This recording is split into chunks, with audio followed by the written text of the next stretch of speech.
Welcome back to TarHeelIllustrated.com, and if you're watching on our YouTube channel, Tar Heel Illustrated. I'm THI staff writer Jacob Turner, and joining me as he usually does for the THI preview podcast, THI publisher Andrew Jones. Andrew, UNC coming off a win over Boston College last Saturday. Now we're switching the focus to this Saturday with the Virginia Tech Hokies set to visit Kenan Stadium on Saturday for a noon kickoff.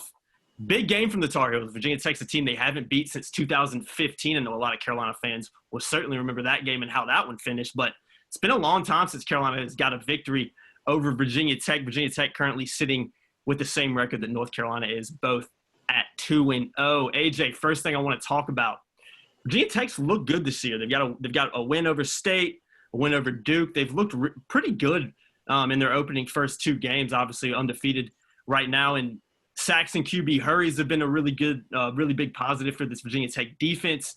They've run the ball really, really well. Khalil Herbert has kind of popped out of nowhere, the Kansas transfer, and has kind of taken the league and country really by storm. And they've been really well at that offensive line. Tough test for the Tar Heels this weekend, AJ. I think it's safe to say that. Yeah, this is a team that's been excellent at the line of scrimmage, which on both sides, which is the most important part of the field.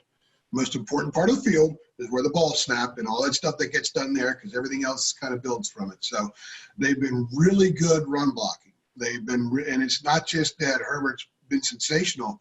They're just running the ball really well altogether. They're averaging 7 yards a carry through 2 games. They've been plus 300 yards in 2 games for the first time since 2002. And that was back when they had some really, really good running backs back in the 2000. So on the other side of the ball, they have 13 sacks in 2 games and 29 quarterback hurries. And they played 8 guys at least 25 snaps against Duke on the defensive line. So they're going to be fresh. They're going to rotate guys. They're going to do a lot of stuff. They're very, very effective.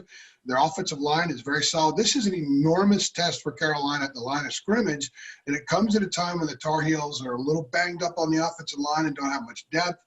And the defensive line, you know, they're moving guys all over the place, trying to give – like players are giving themselves depth by being able to play different spots. They don't have a lot of numbers there just yet. So this is a big test for the Tar Heels. They're going to have to man up on both sides of the line of scrimmage to have a chance to win this one. For sure, for sure. You touched on the quarterbacks a little bit. Justin Fuente, Virginia Tech head coach, mentioned earlier this week that he does expect Hinden Hooker to be back. He missed the first 2 games. Braxton Burmeister, actually another transfer, has been their starting QB so far, and it has done a pretty good job. I know Quincy Patterson, who a lot of Carolina fans will remember from last year's game, has also seen some reps there. But, AJ, in your opinion, you got 3 quarterbacks that could play. You've got a guy in Hinden Hooker who's fresh. You've got a guy in Braxton Burmeister that's proven that he can compete and play at this level and win games. How much more difficult does that make it, especially defensively, for Carolina to kind of game plan for, well, they might see this quarterback, they might see this guy, they might see this guy. They just don't know exactly how it's going to play out. Well, we talked to Connor McMichael and Tamari Fox this week about it, and Tamari in particular said, you know, going back on what Jay Bateman said the other day about all the different looks they have, he just said, look, we're preparing for 3 quarterbacks. We know what 2 of them look like in person. We saw them a year ago, Hooker and Patterson, and they're just watching a lot of extra film on Burmeister. I mean, Virginia Tech's going to do what Virginia Tech does. They're going to run power. They're going to run a lot of the jet motion stuff. They're going to do a lot of things from the jet motion, and it's just really learning some of the tendencies of the quarterbacks and who the better throwers are. I think Hooker's the best thrower of the 3. Yeah. Patterson was a guy that came in last year in Blacksburg and just, I mean, he ran right over Carolina. Changed the game, yeah. Totally changed the game, and Virginia Tech won that game because of Quincy Patterson in the end. Carolina made mistakes, but Quincy Patterson, that changed their season, by the way. They were struggling going into that game. That sort of changed the trajectory of Virginia Tech's season. They ended up having a decent year after that. So I think it goes up to the front. You know, if they run the ball and they have success running it, they're going to keep running it. They've run the ball 91 times and thrown it 42 times in 2 games. So the offensive coordinator at Virginia Tech isn't worried about what people think. He's not trying to wow everybody with how expansive his playbook is. He's like, hey, if I'm running these inside runs here, these inside zone runs between the left guard and the left tackle, and we're getting 7 yards a crack at it, I'm going to keep doing it. It's pretty football one-on-one stuff. So that means you have to beat that stuff. You have to stop it. And Bateman did tell us the other day that everybody, going back to the safeties, it's going to be really important for the safeties to make their run fits in this game. So we'll see. Carolina's going to have to be really physical. The Tar Heels, I think, are outstanding defensively from sideline to sideline. They're really good laterally. We haven't really seen them tested at the point of attack yet. Syracuse's offensive line was rebuilt, wasn't very good, and they had their two top running backs opted out 10 days before the season started.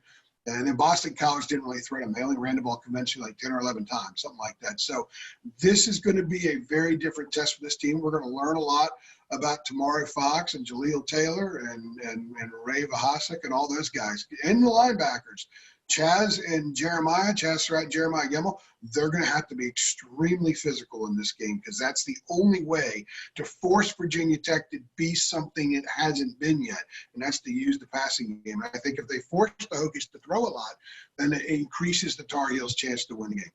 Yeah, it's been really surprising for me to say. I have a lot of Virginia Tech friends. I'm from Virginia as well, and one thing they've always kind of criticized Fuente for since he's come in is just not being able to find a running back that could come in and kind of establish a running game and give them a consistent running back. And now they've got a guy in Khalil Herbert, a transfer, who's just come in and done some really, really good things in their first two games. AJ, we've talked about But real quickly, they might have their best offensive line right now too. Oh, yeah. Since Fuente's been there, and that's a big part of this. Didn't mean to interrupt you, but Herbert's been a great find, but the offensive line's doing a really good job. Exactly. It doesn't matter how good of a running back you have. If you don't have an offensive line there in front of him to block for him, you're not going to run much. So, AJ, we've talked about Carolina's defense. Switch over to the offense. Sam Howell, I think he hasn't completed a pass 20 or more yards downfield this season. That's something he did really, really well. I think he did in every game last season for the Tar Heels. From what you've seen in this first two games, how surprised are you with that? And do you see that maybe changing against this Virginia Tech defense, or is it just something we're going to have to wait and see on Saturday? Well, eventually it's going to have to change because it's in order for them to be who they fully are, they got to do that. You know, if you don't want an opera singer singing, the blues. Exactly. If they can't, you eventually want them to sing opera, right? Mm-hmm. This team is a big play offense. Now they want to be a 12-play touchdown drive offense as well. They need to be that to be a championship team. But they also need to be a take off the top of the defense, Diami streaking in the end zone, Dash streaking in the end zone, that kind of thing. They need to be that club as well, and they were last year. Let's look at it this way. Sam completed at least one pass 20 yards downfield. And let's clarify here. He had a 41-yard touchdown pass and 24-yard touchdown passes against Boston College. But the ball didn't travel 20 yards in either one of those. It was a short little dink on a playground-type play where he ended up finding Javonte Williams, who tore into the end zone on a 41-yarder. We're talking from the line of scrimmage, 20 yards downfield where the ball is in the air. He did that in every game last year. In fact, on the season, he was 38 of 90. Had almost 1,200 yards, 21 of his touchdowns, and only 3 interceptions. Right now, he's 0 for 8 with an interception. His first interception last season on a ball thrown 20 yards or more downfield was the Duke game, which was the 8th game of the season. So Mac and Longo said that teams are defending that. They're keeping Carolina in front of them. Longo called it intelligent football. They're forcing Carolina to sort of dink and dunk and pick its way downfield. That means you got to use the middle field a little bit more closer. I like to see a little bit more of the short passing game over the middle. I think a lot of people would like to see Garrett Walston targeted a little bit more. He's been targeted twice as a touchdown and had a 14-yard reception up at BC. And I think that will help this process. But they also are saying they want Sam and the offense to be more patient. It's sometimes either Sam holds on too long, which has led to a couple of sacks, or he's just kind of getting rid of it or wants that thing to be there. He had an interception downfield into double coverage in the first game.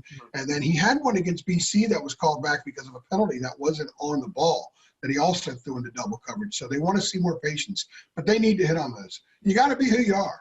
And Carolina can be a lot of things, and they aspire to be a lot of things down the road because Clemson's a lot of things, and Ohio State's a lot of things, and Alabama's a lot of things, and that's their mission statement. But right now, they are a team that can take off the top. So they got to start showing that every once in a while. And if they do, that'll be huge. And they had 3, I think, 2 or 3 big plays like that against Virginia Tech last year. So if it's there, that's a huge plus for this team moving forward. Let me ask you this, AJ, before we move on. When you look at that, Carolina not being able to, complete long passes downfield, obviously that was a huge thing for them last year. Is there anything you pinpoint that on? Is it teams game planning for them? Like it, as long as said, teams are keeping everything in front of them. They're doing a good job taking that away right now. They didn't take it away much last year. There were two teams that did a pretty good job keeping it in front. Sam was 1 for 3 against both App State and Clemson on those pass plays. Everybody else, he threw 6, 7, 8, 9, 10, 11, and it was there. Teams were giving it to them. They're not giving it to them now. So they have to be better at what they're doing to maybe open some of that stuff up. You got to be a complete team. You can't just live doing that stuff, but you want to be able to do that stuff. But if it's being taken away, you have to do something else to open it back up. They just have to be better. They have to be better at the line of scrimmage, better at the point of attack. Pass protection has to be better. I think there are times where there's not enough time for some of those plays to develop because Sam has got a heavy rush coming in. So they have a lot to clean up on the offensive side of the ball. But we also know that they have an awful lot of potential and ability to clean those things up and eventually be the team I think most people envisioned offensively before the season started. For sure. I think it from the outside, not the outside looking in, but for somebody obviously that doesn't play on the team, I mean, it seems like with all those weapons they have offensively and how talented Sam Howell is, it really just seems like it's a matter of time before they start connecting on some of those deep balls. And when they do, it's going to make that offense so much more dangerous as a whole. So, well, that's going to do it for us in this segment. AJ, a little bit later on in the show, I'm going to ask you a little bit about Carolina kind of getting that monkey off their back against Virginia Tech, having not beat them in since 2015. But before that, we've got one of my favorite segments coming up, Deana's Dandies. So without further ado, Deana's Dandies. Hey guys, it's this week's edition of Deana's Dandies. The Tar Heels host the Virginia Tech Hokies in Kenan Stadium on Saturday. And with Deana's Dandies, I focus on former North Carolina prep stars for the opponents for the upcoming game for the Tar Heels. There are a lot of former North Carolina stars on the Virginia Tech roster. In fact, there's like 15 players from the Tar Heel state on Coach Frente's roster this year. I'm going to take a look at 5 of them. We're going to start out with linebacker Dax Holyfield from Shelby High School. One of the top linebackers in the country, coming out as a senior, won multiple state championships for the Golden Lions, who have probably the best overall football program in the state of North Carolina, the pedigree. So I actually covered his recruitment because he was very interested in UNC. I actually was at his announcement where he picked Virginia Tech over UNC, Stanford, and Wake Forest. So Dax Holyfield's a name for Tar Heel fans to watch out for. Another kid on the defensive side of the ball is Divine Diablo. I love that name. He's a defensive back from Mount Tabor High School in Winston-Salem. Diablo had a stellar career for the Spartans, and he has as well for the Hokies. He's a kid that you need to watch in the defensive secondary for Virginia Tech. Another kid that a lot of Tar Heel fans might recognize, Trey Turner, wide receiver from Northwest Guilford High School in Guilford. He's the younger brother of UNC hoops player P.J. Hairston. Trey was a dual sport athlete for the Vikings down there at Northwest Guilford, and he is one of the top targets for the Hokies in the receiving corps. Another player to look out for, he hasn't played this year, don't know if he'll get to play this coming Saturday, is Hinden Hooker, quarterback. He was the starter last year, so he's not seen any action this year. He was an outstanding quarterback at Dudley High School, led them to a state championship game his senior year, and he won my NC Preps Player of the Year for that his senior season. So Hinden is a great athlete, can run and pass, and I'm looking forward to seeing him in action. And the last kid I want to spotlight is Brock Hoffman, an offensive lineman from Statesville. He originally signed and played at Coastal Carolina, and he transferred to Virginia Tech, wanting to be closer to his mother, who had a illness. And I remember the story about his petition to to the NCAA to let him participate earlier than he got to. So those are 5 names, former Tar Heel prep stars that I want to keep an eye on in the game Saturday. And there's one kid I want to mention that he's not on the roster for Virginia Tech, but he would have been, but he decided to opt out. And that's defensive back Caleb Farley from Maiden High School. Now, Farley, he was the man for the Blue Devils. He did everything. He played quarterback. He played DB. He multi-sport athlete at that high school. He's going to be one of the top draft picks in the upcoming NFL draft next year. So he decided to opt out. I thought I would mention that because UNC and Virginia Tech battle a lot over kids in the recruiting war. So several of the kids that I mentioned, both schools were recruiting, and Virginia Tech won out. And in closing, I try to possibly find something kind of unique about the opponent or something, the school. And this doesn't have anything to do with football. It's about yours truly. Deana played basketball at Wingate, and we actually traveled up to Blacksburg and played Virginia Tech when I was I think I was a senior in my senior year at Wingate. And yours truly actually scored 8 points against the Hokies in Castle Coliseum. So I just thought I'd throw in this little personal thing on me, that it was pretty cool that I played in Castle Coliseum against Virginia Tech, since they're playing Virginia Tech this week. So tune in next week when I'll have my latest Deana's Dandies, and just keep watching the Tar Heel Illustrated YouTube, and come to their website at TarHeelIllustrated.com to catch the latest action on the Tar Heels. Thank you. Awesome stuff there again from Deana during her weekly Deana's Dandies segment, one of my favorite segments that we do over here at Tar Heel Illustrated. Guys, Deana, I'm going to ask you this question first. You've obviously been covering recruiting in the state of North Carolina for a long time. It's a pretty well-known fact that Virginia Tech and North Carolina kind of have that recruiting rivalry in a way, for lack of a better term. How have you seen that rivalry kind of develop, kind of shift from school to school in terms of momentum over the past 10, 15 years or so? You look back at Virginia Tech's roster, and they had some really good players to go up to Blacksburg. A couple years ago, Coach Fuente had the NC2VT slogan, where they were racking up the players for North Carolina. So, that was pre-Mac. Now Mac's here, and we might see the VA to NC logo for UNC because of the presence that Dre Bly has in Virginia. They got Tony Grimes out of Virginia Beach. They've offered a lot of kids in the Virginia area. They got Ethan West from Virginia, so it may be a little bit in North Carolina's favor now, since Mac is back in.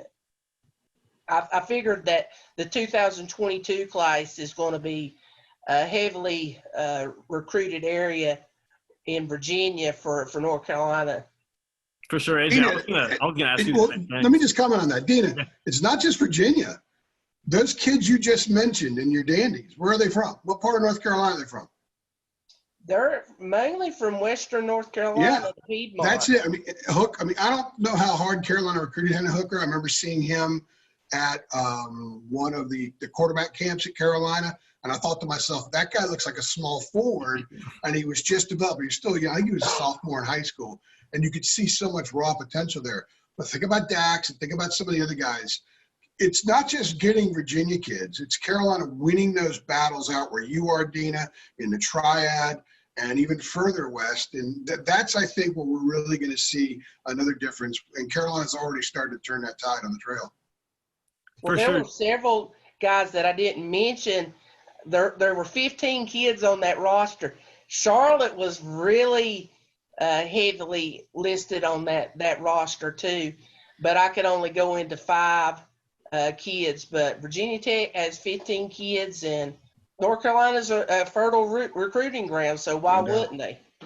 Exactly, yeah, especially when you consider how close the two states are. AJ, is it kind of safe to say, for somebody who kind of covers the team as much as you do and has done it for as long as you have, is it safe to say that recruiting battle is, especially over the past 10 years or so, is kind of translated to on the field and how that game is kind of perceived? Because there's a lot of emotion and a lot of energy in those games. It goes back further than that. I mean, yeah, for sure. Carolina got Ronald Curry from Hampton, Virginia, and then it started to dry up some. And it's been a while since Carolina has had a consistent presence getting big commits from that area. Tony Grimes may trigger a change there. They certainly are making the effort. The Dre Bly factor, as Deana alluded to, is enormous up there. Dre Bly's got two areas where he's kind of a dude. Yeah. And they're the two most fertile recruiting metro areas north of Atlanta and, east of the Mississippi River, in that range. Charlotte and the Tidewater area are unbelievable. Atlanta South, that's a different world down there. There's so much talent. But it's very, very hot in Charlotte, very, very hot in the Tidewater area. And Dre has both feet firmly planted in both areas. And we've already seen the result of some of that. And I think we're going to continue to see a lot more of those results. And it's going to extend out other parts of the state of Virginia, and already has. But keep an eye on 22, as Deana said. 22 of Carolina's really recruiting the Commonwealth very, very hard. And I'd be willing to bet you that a healthy percentage of the kids that they get in the class of 22, however big it's going to be, we don't know how big it's going to be because of all the roster management that they're going to have to deal with. But I'd be willing to bet you a healthy percentage of the kids are going to be from the Commonwealth of Virginia, my home state. For sure. Deana, before I move on to the next segment, I think you already kind of mentioned it a little bit, but is it kind of safe to say that after it kind of shifting back to Virginia Tech, the momentum's kind of in Carolina's favor right now in terms of, recruiting Virginia and recruiting North Carolina? I believe so. As long as UNC has always, like Andrew said, they've always thought of Virginia as a really realistic recruiting ground. And me and Andrew's talked before, we think the blueprint for MAC is Washington, D.C. down to some parts of Georgia, but mainly Virginia, North Carolina kids, because you look at some of the players that have come from the Virginia area that have excelled at North Carolina. I mean, you can have a who's who. So, yes, Mac's back, and he's proven it that he can get those kids. Where's the greatest well, people will probably say Choo Choo's the greatest UNC football player that's ever lived. But as far as the most famous, the best known, the greatest defensive player in NFL history, played at Carolina, and where is he from? He's from the state of Virginia. You could make a terrific historical all-star team of Tar Heel football players who are from the state of Virginia. And I think, and Mac had a lot of them back in the day, and that's clearly the mission moving forward, is to get a lot more of those guys, to extend that list. For sure. It's going to be interesting to see how that, how that recruiting rivalry, if you will, for lack of a better term, continues to develop, especially with Mac Brown at the helm. But that's going to do it for us on this segment. Next up, we've got a great interview with HokieHaven.com's Tim Sullivan coming up next. So here's what Tim had to say. I'd like to welcome our special guest from HokieHaven.com, which is an Arrivals network, Tim Sullivan. You can also follow him on Twitter at Hokie_Haven. Tim, welcome to the show, my friend. Thanks for having me. All right, let's get into it. Virginia Tech, Carolina. I don't know exactly how all Virginia Tech fans feel about this series. I know there's some of the ones that I know whom I grew up with, and I grew up in Northern Virginia. They used to look at North Carolina as a potential rival, but now it's been so one-sided they really don't.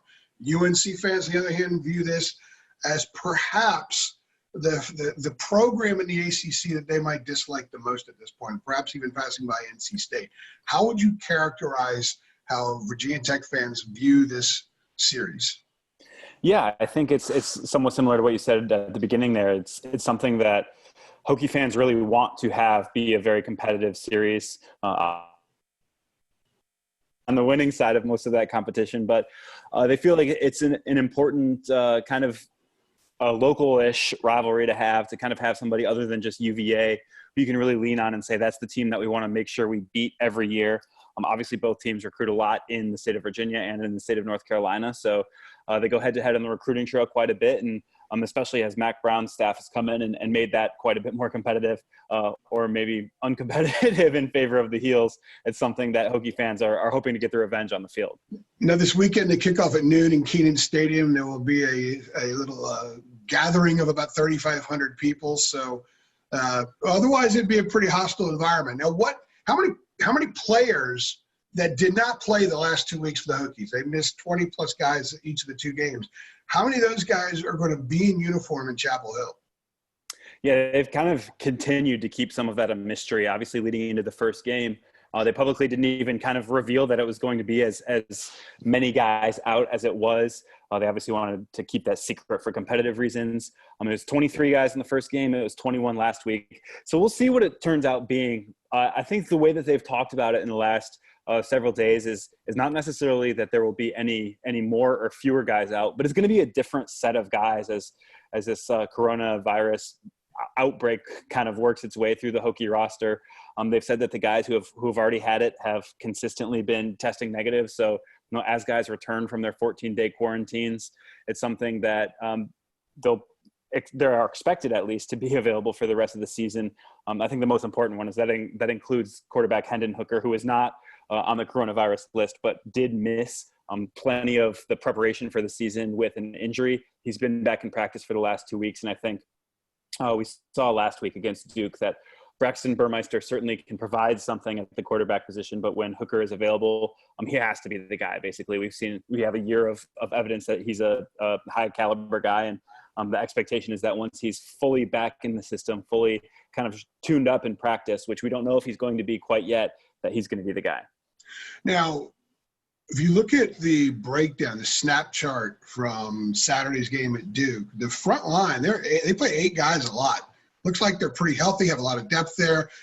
That area of the team has not really been affected by the virus. But the back 7 guys, those starters played all the snaps. Is that an area of the defense where they've actually lost a lot of guys because of testing positive? And how much will they be aided by maybe getting a few of those guys back?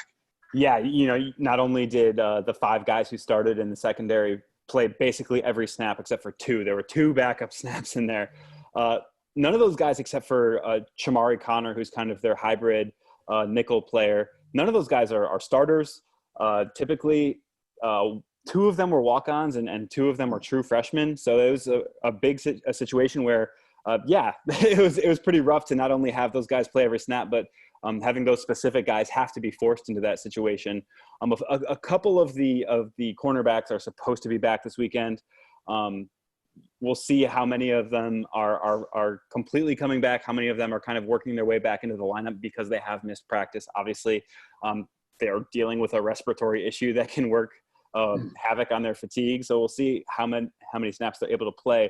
But they're supposed to start kind of cycling back in. And I would say you'll see a bit more rotation, and the coaching staff is obviously hoping that you'll see some of those kind of first-line guys make their way back into the lineup as well.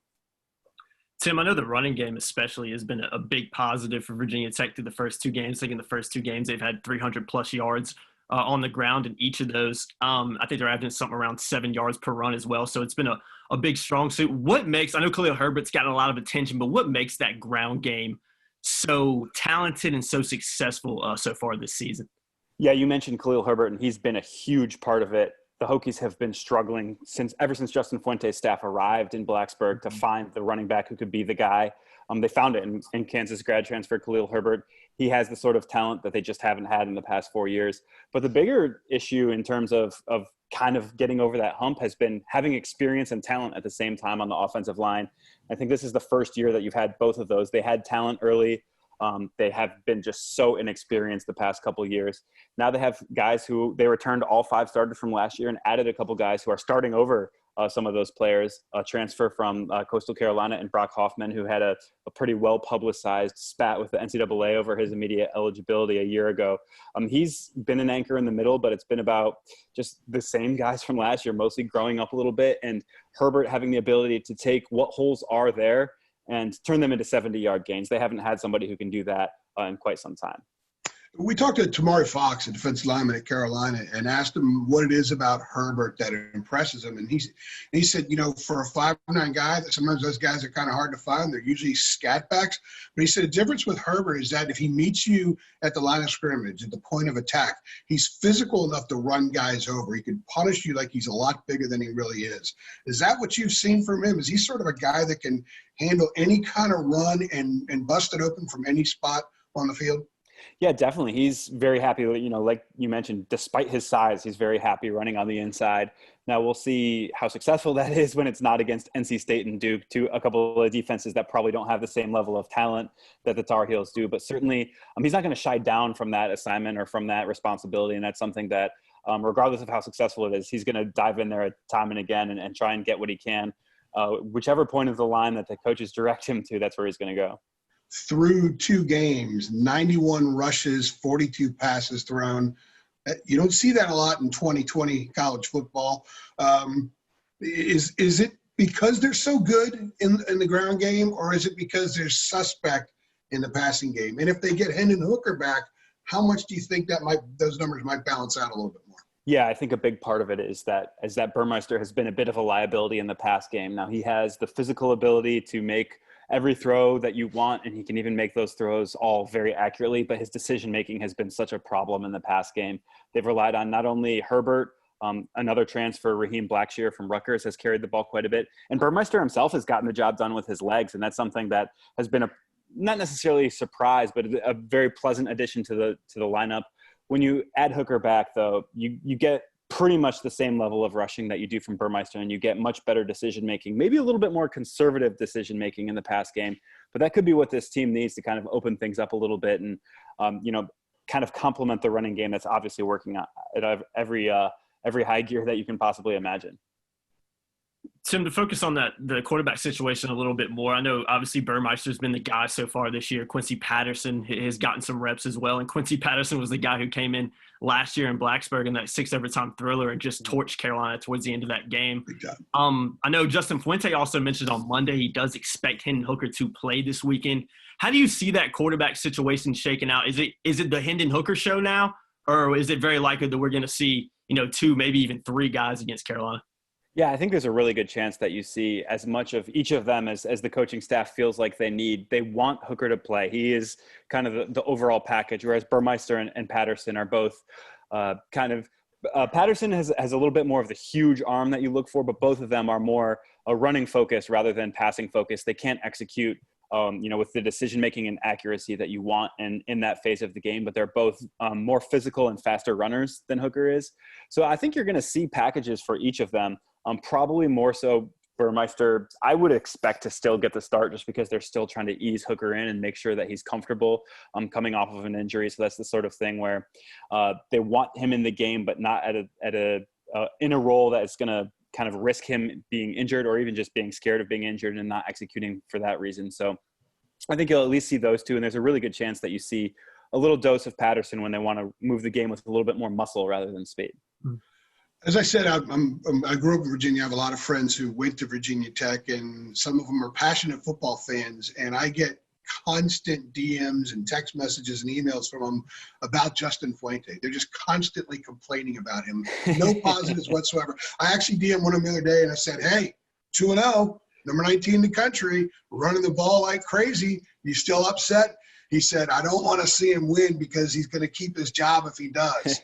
So let me ask you, setting that up, where is he? Where does he stand? He's 2-0 right now. Everything's great when you're 2-0, but if they lose this week and they stumble and they finish, 6-5, 7-4, is his seat warm? And what would take it to get his seat hot? Because I know a lot of fans outside of just those people are kind of lukewarm on him right now. Yeah, I feel like a couple of your friends might be some of the more prominent members of my message board. But I think there's definitely mixed feelings about him. A lot of people feel like Fuente isn't necessarily kind of carrying the torch that Frank Beamer left when he departed Blacksburg. And I think fans are starting to kind of come around on the concept that maybe Beamer didn't leave him quite the strong program that you would look at and say, this is what we expect of Virginia Tech.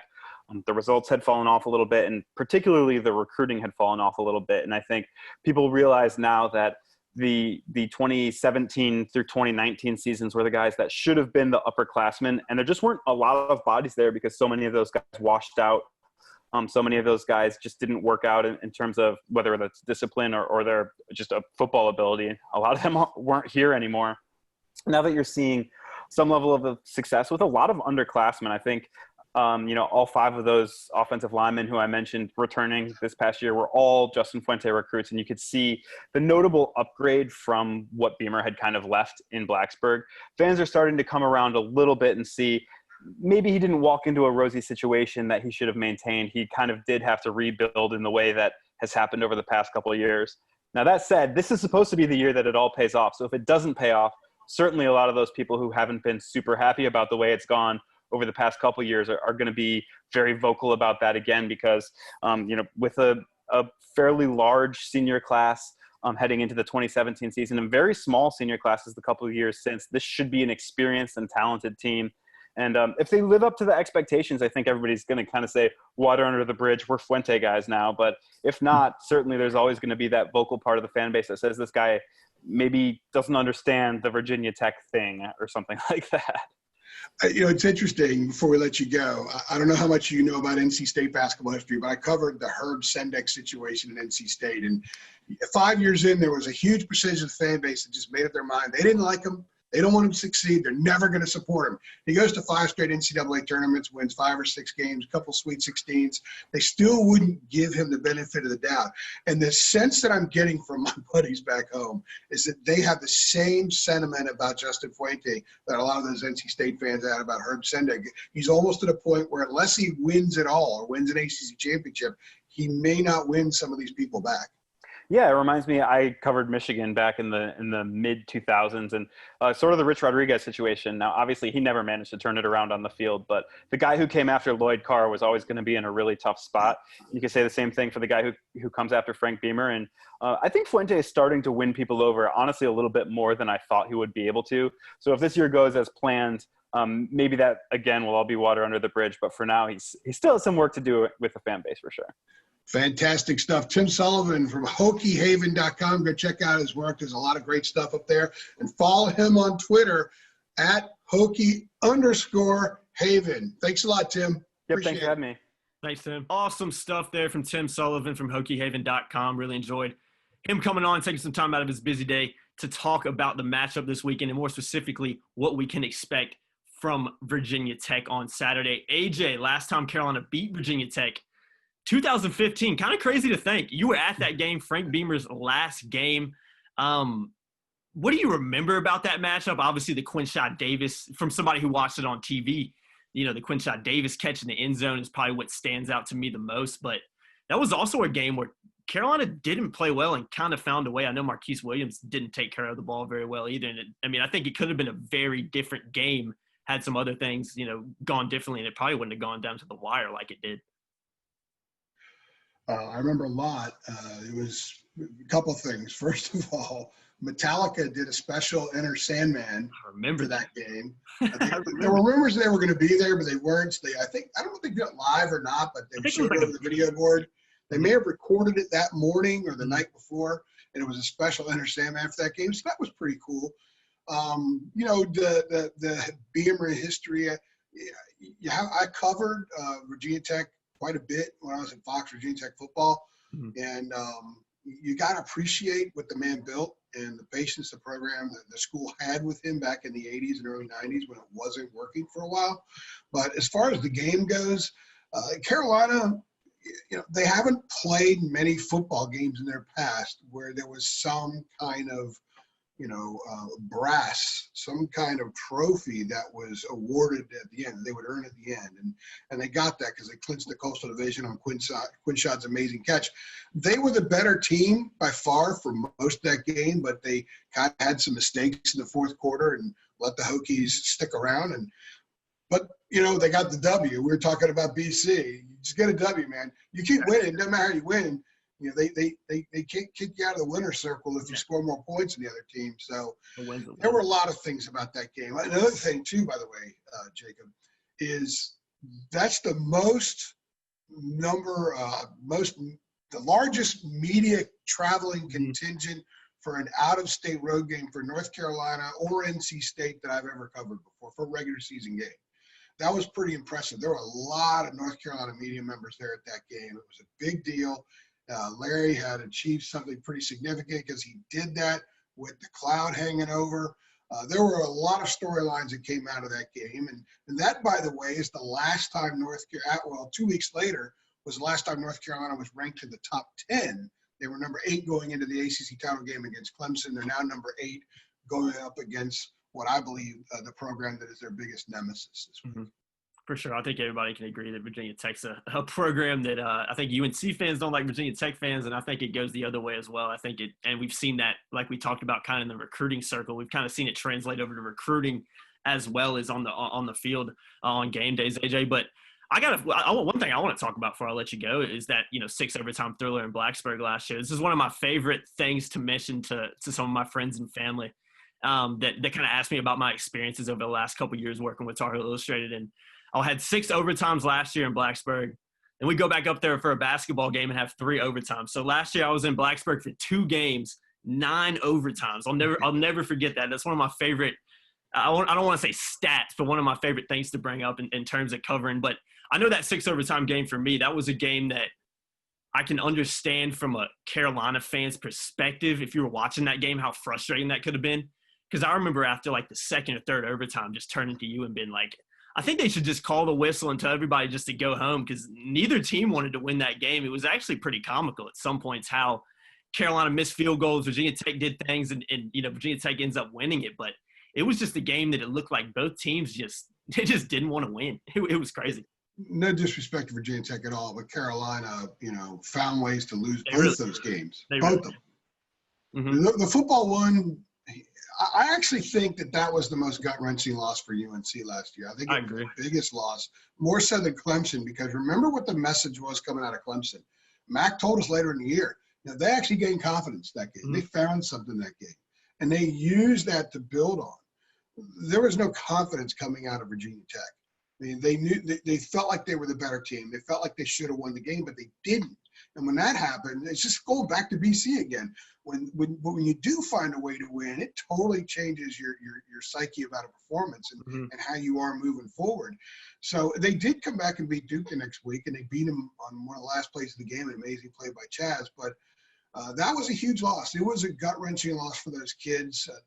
They had an amazing ability to kind of put it behind them, but I know in the offseason, that's what they thought about a lot. And we talked to Sam Howell earlier this week, and he's not going to use the revenge word, but certainly there is some payback that the team has in mind. And they've got to be focused on the task at hand, because you can't go back and change last year's record. So you can't win that game.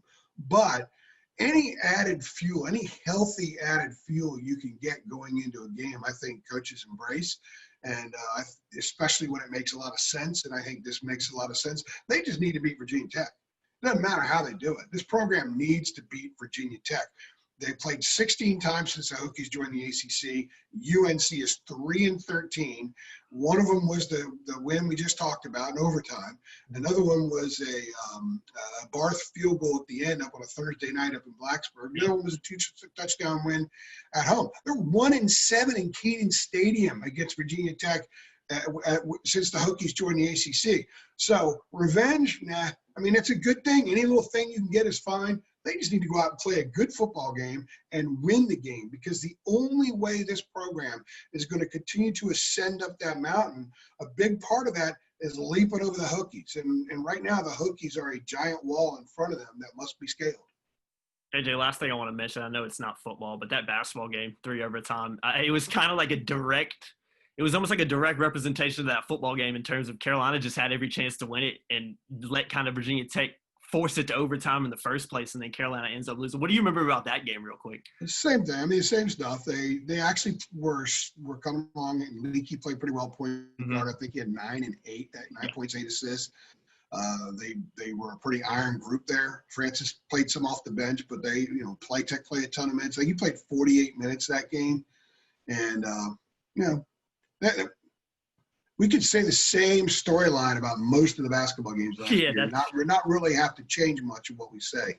So I do think that what that speaks to is just that UNC fans have found the proper amount of dislike for Virginia Tech that you would have for a conference foe that you've been dealing with for decades and decades and decades, but it's only been 16 years. And you could argue that Virginia Tech should have been in the league long before. I think they probably should have been in the league long before. They certainly had fancied themselves like they were worthy of being in the league for all those years. So I think what we do know is that if fans were allowed, full house was allowed this weekend, it would be full, it would be frothing, and it would be a tremendous, probably one of the best buzzes at Kenan ever for a noon kickoff. But we're not going to have that. 3,500 will be in the stands, and the kids are going to have to generate all that mojo on their own. Yeah, it's gonna. I was talking to some people yesterday and just saying it's gonna be like kind of a spring game vibe going into that game. Just not in terms of the matchup, but just in terms of the amount of fans that are gonna be in there. It's gonna be interesting to see. I'm kind of curious to see what it's gonna feel like inside the stadium on Saturday. On the field, it will feel like the place is full. It's Exactly. going to be tremendous intensity on the field in that game, and I think everyone's adapted. When I was in Chestnut Hill the other day, there's nobody in the stadium. And they did have the mascots in there, which was comical. Mm-hmm. Yeah, like the mascots running around and there was a Minuteman mascot. I didn't understand what the heck was going on, but I looked at them because it was the only thing to look at. I got tired of looking at the tarp and the empty seats, and from my vantage point, I could see downtown Boston, which is pretty cool. But we are kind of getting used to it because once the game's going on, it's the game. Yeah, and that was a physical game. Kids, it'll be the same thing for these kids this weekend. They won't be fazed by it at all. For sure. Looking forward to it. Carolina obviously taking on Virginia Tech on Saturday in Kenan Stadium. Noon kickoff set for that one. That's going to do it for the THI preview podcast. Enjoyed Deana coming on here earlier. Enjoyed talking to Tim as well, and always enjoy talking to AJ and previewing this weekend's matchup. AJ, as I always say to end out the video, be sure to like, be sure to share it if you've enjoyed it, and we'll see you guys in the next one. Thanks. Thanks.